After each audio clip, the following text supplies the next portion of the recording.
Hi guys, this is Lada from astrolada.com with your April 2019 video horoscopes for each of the 12 signs. And April is going to be an extremely dynamic month.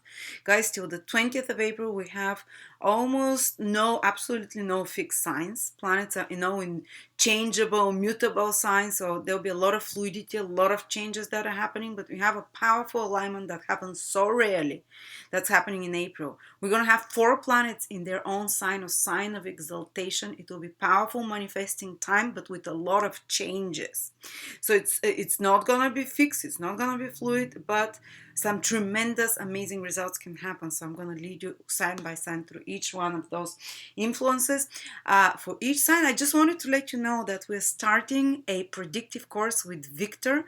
Victor is an astrologer everyone probably knows already from the channel. He had the best-selling course ever. I mean, we saw like 300 places, and about 100 people came and said we want him to teach predictive techniques, everything he knows, because he has like a 90% predictive success, which is so rare. I mean, anything above 50 is amazing. So he decided that he's going to teach all his techniques, which are based on classical astrology, classical predictive techniques used by the ancient people, and he's going to do it in 10 weeks module, and it's going to be 40% off if you get your seat till the 17th of April. So it's only $300, otherwise it's around $500. So yes, like a course for the summer and the spring, guys.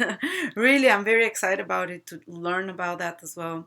And we're also, don't forget to check our written horoscopes for April 2019, which is just $7.99, and it's 300 pages. It's like a textbook. I've done it with my teacher, all the aspects, transits. So after that, you can just use it even to learn astrology through it, because there's an explanation of all the possible combinations, what it means, so you can keep that as our astrology book of 300 pages with different meanings of planets and degrees. So that's an amazing piece of love, work of love and effort. So check this out. So, all right, so let's start with the signs. So, Scorpio, let's see the most important astrological influences for you for April. Well, let's start with Jupiter going retrograde in your second house. Um, Once every 12 years, Jupiter will become retrograde in your second house, and you have an opportunity for the next 4 months after that, starting from the 11th of April, to really think deep about your resources and finances and your attitude towards resources and finances, more exactly your beliefs. Retrograde planet acts more introvertly. It acts more on a deep soul level for you and makes you really understand in depth, because a retrograde planet is much stronger than a direct planet. It's when you make something your own. So basically, in the last few months, maybe you started changing your belief systems, and you've been reading and hearing different and new belief systems which directly affect and are regarding what is valuable, what is worthy, your self-worth, money, resources, and maybe some new ideas have been coming to you in regards to resources and money. Maybe you started believing that you might be worth more, that you might be able to create more abundance in your life eventually. Maybe you've always lived with the idea that, oh, okay, this is how much I make, and this is how much is possible for me to make, and this is how much my abundance is generally in life. But because Jupiter has such expansive influence, and in the last few months it's been moving direct, so you've been gathering new impressions, new belief systems, new information, new principles that you've been noticing, or even ideas and possibilities in regards to creating more abundance, more support system in your life, the second house, more abundant access to unlimited resources. And you started possibly believing, if I shift my beliefs in regards to that, maybe I can really attract that. So something on that level has been happening, maybe some new ideas, but possibly you either started them or you haven't had a chance to start them. And now Jupiter turns retrograde. So you're gonna have a chance to start, and you can start something new in regards to resources, money, finances, self-worth, something that will create more financial stability in your life over the years. You can start something when Jupiter is retrograde in that second house, but it's already something that you have thought about.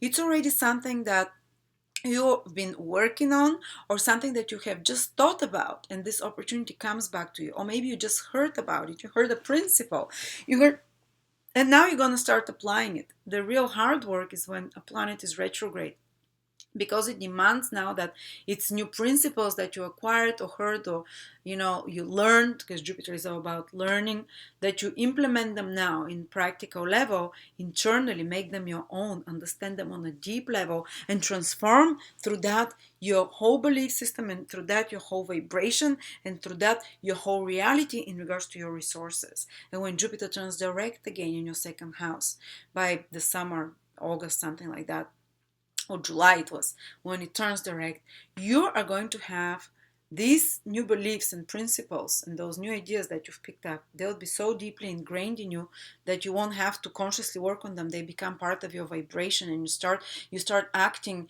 and acting on a much more expanded vibration financially, and as what you're capable of receiving from the universe. But now you have to, when Jupiter is retrograde, you might feel like there is a change in direction of your resources and finances, maybe slowing down or something, or maybe you have to stops you from the outside to slow down so you can, freeze frame, because a planet, when it goes retrograde, it stops before it starts moving in the opposite direction. At first it looks like, oh, it stops, and it starts moving back. It's happening so you can freeze frame. How is that called? Like what are your beliefs, what are your actions in regards to resources, in regards to your value, in regards to what you consider valuables, money, possessions, all those things, food, your attitude to food, your beliefs towards food. And to really start, when it slows it down, you can see more the reality of it, you can understand it more, and you can start shifting it and changing it. Just like during Mercury retrograde, you fix what is not correct. You fix when you've made mistakes, you've lost letters, you can find them, you lost things, you can find them, you find mistakes in reports and stuff, or you see a website is not working properly, or is not working out better, so you decide to do a new website. So you see the things that don't really work when a planet is moving retrograde, and that entails a little bit of things not working right. But they have always been like that. Now you just become more aware of them, and in regards to your finances, but you get such deep understanding, because Jupiter is a planet like light. It brings light and understanding, and that what it's not working, and how to creatively change it.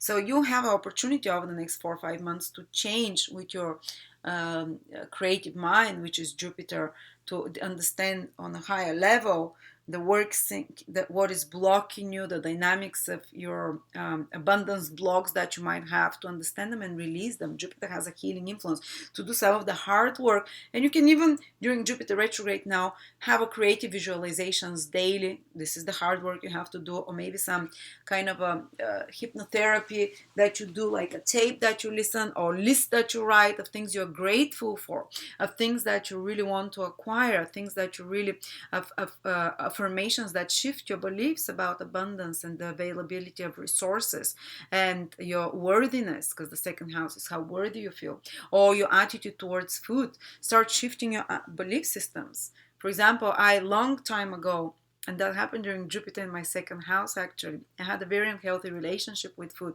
And when Jupiter was transiting my second house, that was 24 years ago, basically. Wow, it's a long time. I was on diets already from the age of 10, 12, And when Jupiter was transiting there, it's quite a few years actually, not 24. I can't remember, I was something like that. But this is when my understanding of food shifted, my belief system of food. And before, I had to always keep calories counting, and it was so hard to keep weight. And then something shifted in me. I read some books.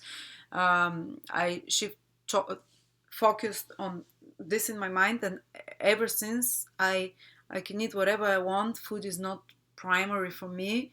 I prefer healthy stuff. It's something can shift, in a powerful healing way. So now during Jupiter retrograde, do a conscious effort, if you can, to change that attitude with food, to believe that it's not about what you eat so much, but it's about how you perceive your body, or there are many mind books that talk about the connection between the mind and weight and food, or the mind and money. So do some of those things, the hard work on that, and you're going to see amazing results. But also in regards to your finances, resources, you're going to be changing something. When Jupiter is retrograde, you're going to be fixing something that's not working, you know. So by the time it starts moving direct, it can give you really good expanded opportunities in regards to that house. And I remember when Jupiter transited the last time my second house, I had a very poverty-stricken consciousness because I was living for a year without any money. And when Jupiter started transiting there, I didn't start making money, but I got all the ideas and I started doing the things which over the next 12 years brought me a lot of money. Actually, it's been over the next 10 years, 9 years so far. So I have a few more of that. So such things can happen to you. All right, so even if it slows down resources or finances, something connecting with resources and finances is because so you can do the deep work. On another level, Saturn is joining the South Node and Pluto by the end of April. And Saturn and Pluto are not conjunct exactly, but Saturn joins the South Node, the true South Node, and Pluto joins the South Node in April and May. So some big transformation is happening here in your third house. Saturn is something that we're fearful of, fearful to let go of, but Pluto says, I'm going to destroy it. Ketu says, I'm going to release it from your life. So these fears can be destroyed. So these old structures can be destroyed and let go of. So there can be an element of a loss that happens. In regards to the third house, can be siblings or relationships with siblings, with relatives, with cousins, with coworkers and teammates, people that are in your everyday environment, that you don't choose as a partner to be with, but you're just thrown in that environment. Their siblings, their relatives, their workmates, playmates, schoolmates, people that you hang out and have to drink coffee with as well. So you might be dismantling some of that. Some of those people might be leaving your life. You might have to let go of those. And you might feel like, and also some fears that you've had for a long time, fears connected to how people might not hear you, or fears that when you speak you say stupid things, or you sound stupid, or you're not intelligent enough, or that you're not talking about interesting enough things. This is all third house, your communication. Saturn gives fears there, and it awakens those fears from many lifetimes, that you might be not skillful enough, not intelligent enough, not third house is skills, courage to deal with difficult things as well, communications with others. So for example, if high school children or preschool kids were laughing because you had a stutter or something, or because you had an accent, those insecurities might be more awakened now, might be stronger. Or maybe in the office you try to say something and you feel like you're not being heard, like you're being interrupted, and those insecurities are very strongly awakened. Maybe they come from many lifetimes where you didn't have a voice. The third house is to communicate, to be heard, to say what you mean. In a small group environment as well, in a team where you felt suppressed or unnoticed. So those things can become, you can feel like, they can become like an issue for you. But at the same time, those fears that you have, whether fears to speak without stuttering, whether fears to speak, to say your opinion, even if you're afraid others will interrupt you, or say not want to listen to you, or whatever it is around communication and around your skills, or those fears you have to play the piano, those fears you have to speak a language, another language, or those fears you might have to learn certain skill or to use it. For example, you might have been studying, or maybe attachments that you have, a skill. Such fears first will be dissolved. Saturn, the South Node conjunct Saturn, and Pluto will destroy those. But first it might escalate them. You might feel like it's so much, because so many of those fears are coming to the surface. But they're coming, once you feel them, experience them, you release them, you no longer have them. You can even create some crisis situations where saying of opinions and expressing yourself can feel like you lose something because of that, because you can feel crisis situation, like I said. But this will be something that releases you from those fears, so don't fear it. And also on another level, it can mean that you let go of certain people in your life, symbolized by the third house, or it can mean that you let go of Third house is skills that you've had. Maybe you've been holding on to doing something in a certain way for a very long time. Third house is how we do things. So say you're a marketing expert and you've been doing your marketing campaign focused on Facebook, and suddenly, and you've been holding on for too long and it's blocking you, it's stopping you in some way. That's Saturn. Because now say Instagram is bigger, or there is a new platform that comes. I'm giving you an example.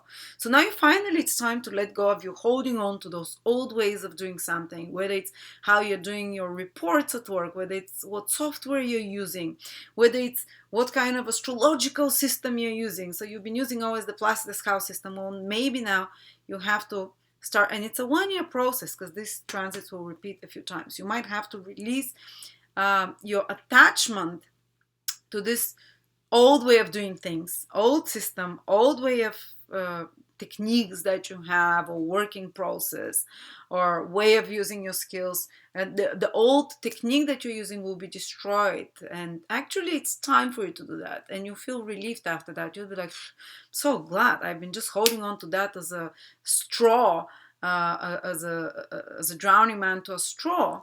But it turns out that the ocean was up to my waist, so I could have walked, So there might be a sense of loss that you're losing something. Some of you might have a sense of losing some communication device or friends that they communicate with, or I think some of you might close your Facebook accounts or social media accounts because you have to sacrifice something here. Or some of you might lose an access to some information system, or even lose interest towards that. And you might have to sacrifice. This is very sacrificial energy, and let go of certain third house things, which is the local environment, what is familiar, the people that are familiar. So the universe can bring you abundance through Rahu here in the opposite house. Rahu and Ketu always work as a pair. Ketu is releasing your attachments to the familiar, the parochial, the local circle of friends, the familiar social systems you've been using, the familiar laptop, even third houses, systems, phones. There might be some symbolic sacrifice that you lose a phone, break a phone, or you might even give away an old phone. And that's very much will be a symbolism of this rebirth of this third house, the death of the old communication system for you and the start of a new way. And this Rahu will expand you to a much larger world, from the small vision of your everyday life and ways of doing things in a familiar way, to a much larger vision of expanded 9 houses, new opportunities, expanded vision, new horizons that come to you, much more interesting and different people than you that act as teachers, not as diminishing influences. The third house people are not diminishing influences, but in some way, because Saturn is there, then they are limiting you, they're restricting you in some way. And Rahu and Ketu, Ketu wants to dissolve that, Pluto to destroy those, so you can be, or a certain aspect of those relationships, so you can find newfound purpose, goal, higher purpose and mission on a higher scale, the 9th house. It can destroy, for example, studying in a local school to send you to a foreign school. And there are so many different ways you can use that. So on another level, what else is happening?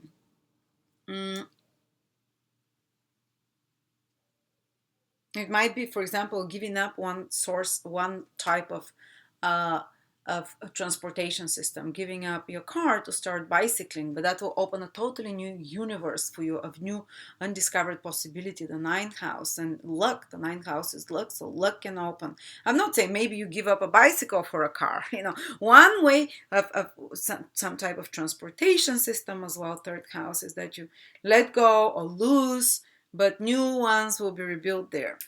All right, or maybe you give up walking to start driving, and it gives you newfound freedom and much more to explore, the 9th house. Okay, Venus and Mercury are in your 5th house, Scorpio. So you're going to have fun this month. Till around the 20th, Venus is there, and it's exalted. So actually it can bring love for some of you, because the 5th house, the house of falling in love, and Venus, they're exalted in Pisces. It can be like a very heart-to-heart feeling, as if you recognize a soulmate, or really on a soul level you can love someone. Or if you're already in a relationship, they can be rekindling of that love and feeling much more affectionate and much more compassionate and willing to give and do things for your partner. or for your loved ones. And the fifth house is you don't want to reciprocation. You don't want to receive back. You're just doing it because you feel inspired, because you feel loved up. So they can be a rekindling of love. They can be improvement of your love life. They can be uh, starting of a new love or interest for some of you. The fifth house though is other love. Other they can be your kids can become a source of much gentle, loving actions and love and positive experiences for you, Venus in the fifth house. Or also your some creative project that if there are some creative blockage, Venus and Mercury to around the 20th of April unblock that creative blockage. It allows it to flow. Venus feels very happy in the fifth house because it's all about creativity, joy, pleasure. And it's also a good time to have fun, to go out, to party. You can meet interesting, pleasant, enjoyable people to converse with. Mercury, also attractive ones, or very agreeable, or go on dates with your partner and loved ones because you experience better dates with them. And do something creative. This can be a great time where you can, even when you're doing something fun that you really love, you can meet someone, good company, good times, or where you can do some hobby that gives you so much joy and pleasure, something entertaining, whether it's going to cinema, theater, whether it's swimming, whatever it is. So, and last but not least, Mars, the planet that rules you guys, is entering your 8th house from the beginning of April to the middle of May, which means that there is going to be a lot of focus also on other people's resources, maybe taxes for some of you, that they have to put a lot of energy. That's a bit stressful, but nothing dramatic happens. There is a possibility of some fights or power struggles in regards to mutual resources and money, what you're spending on with another, with a business partner, personal partner, client, a marriage partner. That's one thing that can be a bit more stressful, but also you can have a lot of energy towards fixing things connected to resources, material things, because Mars likes to fix things, to get things done in regards to inheritances, insurances, bank accounts that are mutual, that are money from clients as well. And on another level, the 8th house is deep transformations, and Mars transiting there is the perfect place to create some transformation, some psychological transformation and a breakthrough. And this is a rare chance. Next time Mars will be in your 8th house will be in 2.5 years. So you have like a short opening of a month and a half to have some psychological breakthrough through something that has been, I don't know, something that is that turns your mind around, especially by reading something, because Mars is in Gemini. This is what help by reading something, by talking with someone, by seeing things for sudden reversals. This is the 8th house, and when Mars transit there, this is when the fastest sudden reversals happen. So you have a chance to spin something very fast. So anyway, it's also a great time if you're into occult, into astrology, to focus on those things, to put a lot of energy into that, into some research, digging out about some facts. Mercury is facts, Mars is to do some focused effort. 8th house is to dig, to research about something. And 8th house is about psychological work, maybe work with a psychologist, discuss things who can create some deep transformation even through hypnotherapy or through some kind of through use of words. Also words and affirmations, you can put a lot of energy, because Gemini is words and affirmations.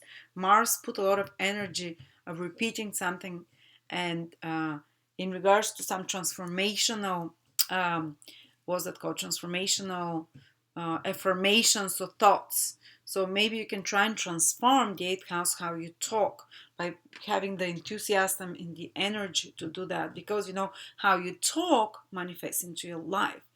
If you say how you're doing, okay, this is how your day is going to be. If you say, if you use a lot of words like a lot of negative words, this can also manifest. So to transform your language in some way that it can transform your reality and heal certain things. Anyway, you have this breakthrough.